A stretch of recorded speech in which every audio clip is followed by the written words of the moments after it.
We're back with another one. Today, we watch Strangers, Chapter 1. So, hey, what's the plot of The Strangers, Chapter 1? The Strangers Chapter 1 is the first third of a horror movie. As they've already filmed chapters 2 and 3 simultaneously, and they're coming out later this year in one of the greatest scams ever pulled. Chapter 1 consists of the first third of a horror movie. So a guy and a girl go to a cabin in the woods, they kiss, and then they get attacked by people in masks, and they run and scream, and then it ends on a cliffhanger. That's the movie. Connor, what'd you think of The Strangers Chapter 1? The Strangers in 2008 came at the end of the torture porn genre, and it has the home invasion genre mixed in there with a bit of like Texas Chainsaw Massacre. So there's a bunch of mixtures of shit. And ultimately, what this movie has to do to be successful, because it's kind of like Hostel or something, there's only a couple main characters. Really only like 5 characters in the whole movie. There's like 3 featured extras at the start. Yep. And then the husband or the girlfriend boyfriend duo, they go to the cabin in the woods, and they're really scared because the strangers are like poking their eyes through windows and saying, "Hey, I'm a stranger," and then they get chased through the woods. Everyone the girl has no personality. It takes an hour and a half for them to establish that Riverdale lady has no personality but loves her boyfriend. But the problem with that is that the boyfriend is written to be the most tremendous douchebag. You're like, oh, so we're like supposed to root for him like dying or something.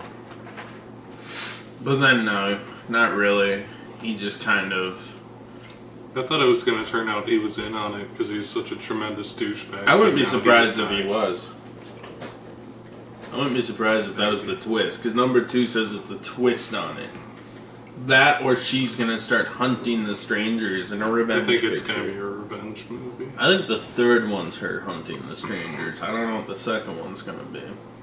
But anyways, the boyfriend's a tremendous fucking asshole the whole movie. And he's an annoying, whiny little baby.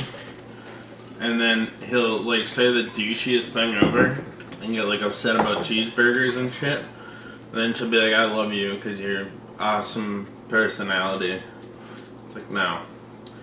But then also it's like, honestly, like this concept probably should have just been turned into a cheap slasher film. Like 11 Casualties type slasher film. And the problem is, this movie is 90 minutes long. Not a minute more, not a minute less.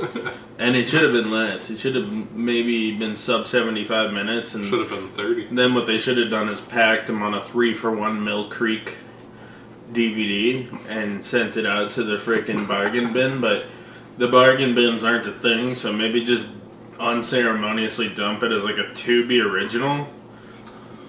This movie... Oh, it should have been a Shudder original, you know?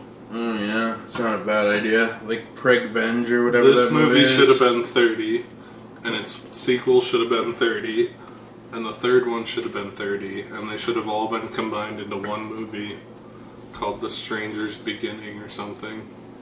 Yeah. Yeah. The Stranger's Revenge.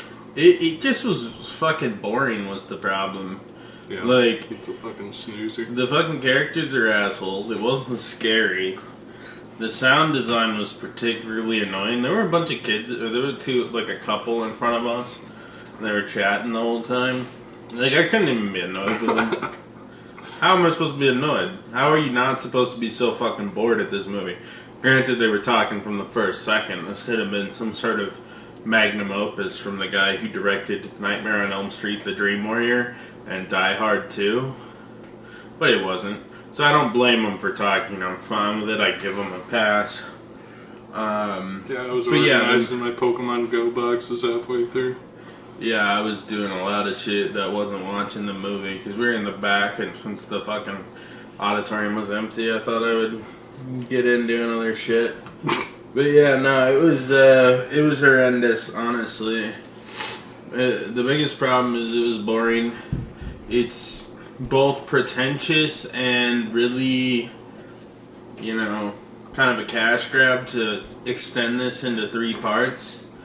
Yeah, like nothing happened. There's no hook to get into the second movie. She gets stabbed and she's like, "Oh, good, I'm still alive." And then one of the strangers is in the hospital bed with her. Like, is it gonna pick up from there? Like, is she gonna be like, "Get out of my hospital bed, little mister," or what? Yeah. What's the plan? An entire movie set in a hospital, shot day for night. And then when they finally actually catch the fucking lead characters, they just kind of, like, stab them. There's nothing interesting. There's no, like, torture. Like, Hostel's like, let's do some, like, horrific shit once they're finally captured to, like, pay it all off. But instead he's like, no, they just, she gets stabbed once and her boyfriend gets stabbed once, and that's probably fine. That's probably enough, we're edging the audience for 90 minutes, making them sit with the 2 most unlikable characters in the history of cinema. And then at the end, they're stabbed once. There's no ambition to the movie. Like, they have no ambition to do anything special. There's a gimmick that it's 3 parts, it's a cash grab gimmick. Like, their plan is to obligate people. The problem also with that is that, like, no one's gonna want to watch part 2. Yeah, this movie's a fucking Who the fuck snooze. is going to want to watch part 2 after seeing this? No one's going to want to watch part 1, let alone because come out of part 1 and be like, I'm so excited to see part 2. Part 2's going to come out and people will be like, oh, I should probably see part 1 first. Then they'll watch part 1 and it sucks so much fucking ass and it's so boring and leads to nothing. And then you have to do that same process for part 3. Yeah. No, it doesn't make sense. The multi-part movie isn't some, like, magical thing that studios think it is. You could have just made this movie at, like, $5 million, just, like, full send, instead of paying $10 million for 3 movies. I don't even like good movies when they're multi-part movies. No, but you look at, like, Zack Snyder's The Scargiver, which even Netflix with their broken shill system was only able to keep part 2 on the fucking leaderboard for, like, 2 days or something before it dropped off entirely out of the top 10. A brand new $100 million Zack Snyder movie. Didn't last 3 days. Who's giving Zack Snyder money, though? That's the question. Because the fucking Zack Snyder's Justice League streaming exclusive made less money. Got less than half the viewership of Mortal Kombat on HBO Max, a movie that it also came to At least fucking... Do you know, like, Mortal Kombat, I was looking into it, Mortal Kombat's, like, the most successful Warner Brothers COVID movie. I believe it. Like, it did, like, 3 times as much as Zack Snyder's Justice League and, like, twice as much as Wonder Woman and Suicide Squad. I actually thought that movie was decent. The movie was decent, it's just random. That's why they're randomly making a sequel 4 years later when not a single human being on the planet has had it cross their mind since it left theaters. But anyways, that was kind of an offshoot. My point is, multi-part movies have to stop. This is probably a new low for multi-part movies for me. Like, stretching The Hobbit into 3 parts, that was pretty scummy, but... Yeah, that's pretty... This is a 3-part movie, and nothing has happened in part 1. And I'm not saying it was a lot of establishment.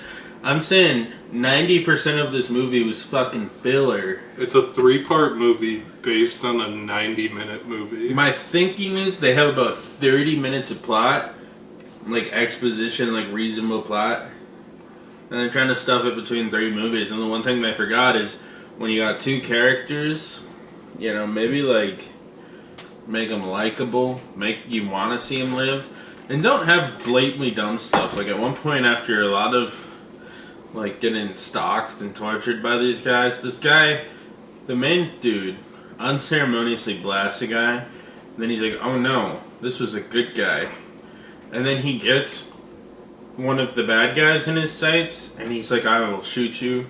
I'm not afraid to do it." And she's like screeching and yelling when there's people everywhere. Like, fucking blow her heads up. Honestly, if I had that shotgun in her face, I wouldn't fucking hesitate to blast it, because I'd be like, You know, at that point it's him or me. You know, and I'm not like some like crazy Yeah, NRA gun guy. But in Blast that your fucking head situation, off. the The one other thing guy hears the gun go off and comes running.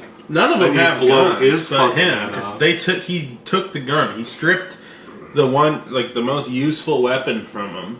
And it just established he had 2 bullets. He doesn't use either of the bullets. So why there was an establishment, like a 30-second moment where he counts his bullets and says, "Shit, I only have 2 bullets." You're like, oh, he's gonna like miss once, and then maybe like they'll shoot him with one of the bullets or something. I don't know. You're like setting some sort of setup there. That's what that was. He misses and then one nothing and happens. he misses one and then he shoots one of the guys, but they get back up or something. Like anything to do with the 2-bullet thing you set up? Anything? Yeah, these guys aren't invincible as far as it seems. Like, I think they want it to be, like, somewhat realistic. So it's not like Jason Voorhees where you blast him twice with a shotgun and he, like, sits back up and he goes, wham! And then he starts following you again. I think they want to make it realistic. So the only way they could think to make it realistic with the plot point they set up where they armed one of our 2 main characters with a fucking shotgun and they're close quarters in the woods with only close quarters weapons, and he catches one of them. I think the only thing they could think of was having him be fucking stupid and rant about how he's gonna kill her for 5 minutes or something. Well, they're always stupid. Like when they escape the house and instead of just booking it, they run into the tiny little shed and lock themselves in. Yeah, like I understand there's a point of flexibility you have to be with like in horror movies especially where it's like, why didn't the characters just do that? That would have been an easy option. It's like, it doesn't matter, it's a horror movie, blah blah blah. But they're so excessively stupid in this movie that it's not like some of the Friday the 13th movies where it's like, oh okay, the car's not working, just book it onto the fucking busy highway, you know? Like that's one thing. I can kind of suspend my disbelief there, but when you have somebody at gunpoint for 5 minutes where you're trying to pad out the movie by having her like giggle and dance around, and she's like getting handsy with the shotgun, her fucking brains would be blasted across the. I can't even stress enough how much her brains would be blasted across the fucking tree line out there. They wouldn't find all the parts of her because I would have wasted both of the fucking bullets. I can think of a million things they could do. Like maybe the strangers let him get the shotgun because it was full of blanks to trick him. Yeah. Or like do anything interesting with it besides he just doesn't shoot them and then he dies. Or like right when he gets the shotgun and he's like drop it, he like hesitates for a minute and he's hit. But this is an excruciating like 6-minute scene where it's like he got her. You know what's gonna happen because how stupid the characters have been set up to be so far. And the fact that we know that there's it's so 3 movies and they have to predictable. drag it out. Yeah, they're really stretching it out, and like I don't know, like it's such an abject failure. And the fact that they were so confident that they shot all 3 movies back to back. Like, I don't love, like, X, Pearl, and I'm surely not going to think Maxine is the lighting the world on fire, but at least that studio's like, okay, you got 3 very different ideas. We'll do 2, and you can figure out how those go. And even that's, like, generous. They did 2, and you know, they did pretty well financially. This movie they made on no money, and they're like, there's no way it flops. Because The Strangers is a somewhat recognizable movie in that, like, hostile, adjacent, like, torture, home invasion genre of 2003 to 2010 that was so hot at the time. And, yeah, it's fucking awful. So, Aiden, what did you think of The Strangers?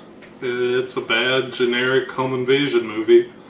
The original movie is fun because the whole point of it is that it's just like random killings where like these people don't know why they're getting attacked, and even the strangers just admit that they're like, no, you guys were just here and we thought it'd be fun. And this one just drags that very simple premise out from 90 minutes to presumably 270. I would imagine. For no discernible reason. If you were going to make a Strangers movie, a new movie or a remake or whatever the hell, you could have just done a simple, basic movie like the original was. This is padded to high hell. It's the most blatant, flagrant scam ever. to just try to beg people to come back and pay for this movie 3 times. I don't think it's gonna work because this movie is I think bad. The multi-part movies revival, everyone complained and they're like, fine, we'll stop doing multi-part movies. But they were all relatively successful back in the day, so I was kind of surprised they stopped. And now they're like, in our current society, it makes sense to do this again. And the problem is, it's like, people are like, oh, it's multi-part, I guess I'll watch them all on Netflix when they all come to Netflix. So there's going to be very few people in the first place who want to step through the theater doors, and then less who actually see it, and less till it unceremoniously hits like Tubi because Netflix doesn't want to pay. Yeah. It's, Then it'll rely on like freaking dialysis medication and fucking... The characters are unlikable and stupid to like the point of parody, where even the Scary Movie characters wouldn't be this stupid. Yeah. Unsurprisingly, the Riverdale chick and the generic model man are terrible. Yeah, J.C. Penney catalog in Riverdale. The strangers, kind of by design, don't really have a lot of personality. They're just like creepy people in masks that play old-timey music on the piano. And like the designs of the masks are fairly cool, but it doesn't matter because they don't do anything in this movie. This movie's all set up for some stupid revenge movies, 2, plural. If you watch this, you're not going to get anything satisfying out of it because it doesn't end. It just... Maybe this is the boring start and then it's going to be a 2-part Home Alone. Maybe the next one's going to be Home Alone and that doesn't work out so well, but they like get like hit with bowling bells. And then it just turns into Death Wish. Yeah, it turns into Death Wish. I know, but this first part kind of just... I think we're being way too optimistic about this stretch. 90 minutes of absolute boring, generic home invasion schlock, and then it just abruptly ends and says, come back in 4 months for part 2 because it's already done. It's brutal. It's really brutal. There's nothing of value here. It's you know, the multi-part movie is inherently kind of a scam, but at least with Mission Impossible, I was like, wow, that was a great half of the movie, and I'm excited to see half 2.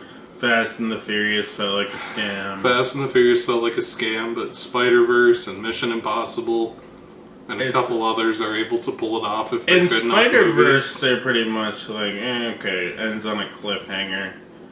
Spider-Verse does feel like there's still a lot of unresolved plot points, but it's in a cliffhanger. It's kind of Empire Strikes Back-ish.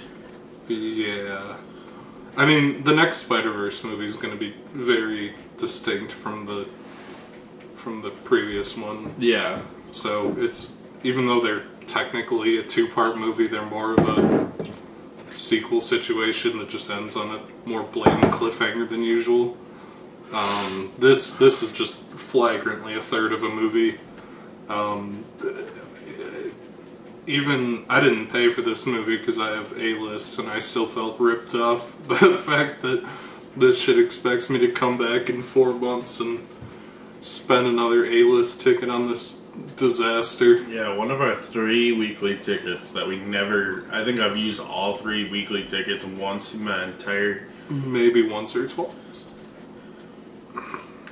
Yeah. But yeah, it's rough, man. It's a brutal watch. Just the most dull, boring shit you can imagine. It feels like a third of a movie, and yeah, it's a fucking scam, just straight up. It is a scam. So Connor, would you recommend Strangers Part 1, Chapter 1? No, I feel like I use Letterboxd a lot, which I'll mention in a lot of these. Follow me, Connie420 at letterboxd.com. But I feel like if I watched this on Tubi without paying attention, I would have given it like 1 star. And the fact that I had to like excruciatingly sit in an auditorium for 80 long minutes and pay attention, it's a scam. It's devaluing cinema they're willing to put any fucking schlocky bullshit in there.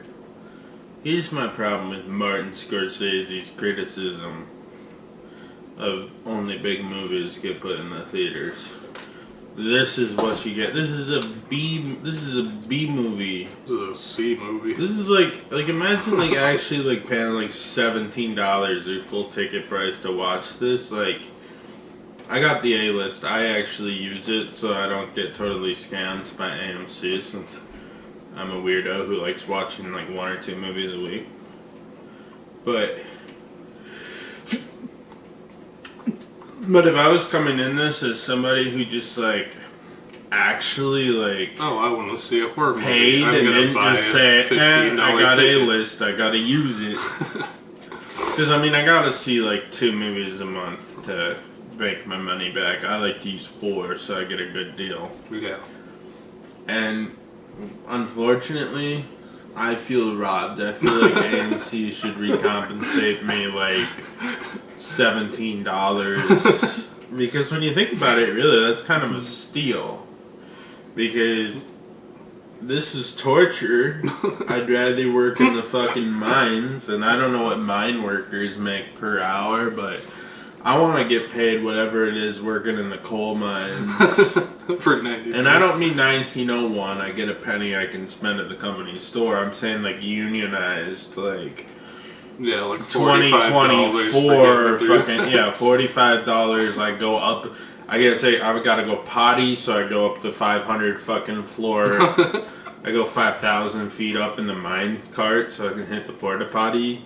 And I get like a 30-minute smoke break every couple minutes because my lungs are already shot. It's probably better for me to inhale nicotine because I'm at least smoking through the filter, you know? At least like the coal breaths. The coal breaths are seeing a filter. Like it's basically like my gas mask is chain smoking cigarettes. Yeah, the tar makes a nice little shield from the coal dust. I use my pickaxe to hit rocks like twice an hour. Like it's not like Minecraft. You're not just going 5 straight hours mining, you know, you might do 10 pickaxe swings a day for like $350 a day, or $500 a day. Making a lot of money. So that's how much I think I deserve. I want union. I think this movie should have 6 intermissions through it, or 8 intermissions, one every 15 minutes. Because it's like a union job. I think the light should come on and then everybody starts. No, you don't leave the fucking theater. Everyone just stands up and starts chain smoking cigarettes and talking about how their wife cheats on them in the trailer park or whatever. That's what I think of this movie. I think it's fucking horrible. And frankly, if I'm gonna be honest, I think it's time for the guy who directed Die Hard 2 and Nightmare on Elm Street: The Dream Warrior to peacefully pass away in his sleep like Roger Corman did last week. I don't wish death on anybody, but like if it's your time to go, it's your time to go, you know. But anyways, Aiden, who do you recommend in Stranger Things Season 4? Millie Bobby with Drake's girlfriend, Drake's baby mom, their baby mama. This is the biggest scam I've ever seen in theaters. It is. Do you think Bon Jovi's dreadful? Even if it was one movie, it'd be fucking dreadful, and I wouldn't recommend it. But the fact that it's a third of a movie and dreadful, no, absolutely not. This is the worst way you could spend money. This is the worst way you could spend a free A-list ticket. If you could go back in time and get Movie Pass, back when Movie Pass gave you unlimited movies for $15 and bankrupted them, and spend it on this movie, you'd still be getting fucking ripped off. It's horrid. It is genuinely a fucking disaster on every fucking level. If you started calling people and saying they owed you money, like elderly people, and to cash their entire social security check into AMC gift cards and then mail them to your mule, who then walks them over by hand unmarked into an envelope, shoves it in the mailbox, sends it to your house, and you get $2,587 in unmarked AMC gift cards from grandma's social security, like to the point where like they have to take her out the home because she can't afford it anymore. So now she's living at her kid's house, and then like it's a homicide situation because the kid gets so annoyed. If that's the scenario, like grandma got ripped off, and it's like a shame that she no longer is with us because of the chain of events that led you to scamming her for a bunch of money, having her send you AMC gift cards, and then you using said Social Security money converted to AMC gift cards on this movie. Yeah. I've never scammed an elderly person. That's just a disclaimer. But if I did, I wouldn't spend the money on The Strangers Chapter 1, I'll tell you that. Fuck this dog shit movie, man. Fuck it. I can't believe it says 22% on Rotten Tomatoes. I think this is making its way. I think this is a pretty strong contender for Stinker of the Year. Which almost makes me want to watch the sequels, but at the same time, like, the fucking pain that it would give me. Like, no one wants to go to the theater and see a half-star movie. Like, I love roasting the bottom movies, 3 of the year-end roundup would be all 3 of these movies. It wouldn't even be fair. It wouldn't even be fucking fair, because Deadpool 3 is coming out this year. Like, there's a lot of shit that's going to be awful. Sean Levy is, of all people, Deadpool 3. Probably going to fucking be the fucking cringiest shit. Yeah, it's going to be rough. I don't know, man. This shit's bad. Anyways, that was our review. Catch us next time. The next movie we have set up is Furiosa, so you guys will have an off week from skipping by these videos. We'll have an off week from it. What the fuck is it? How is it Drunkview? The fucking hell is this? This isn't a Pokemon video. Then you gotta click on the video, move your mouse pad over to unsubscribe. It's such a pain in the ass. Or type, where Pokemon video at?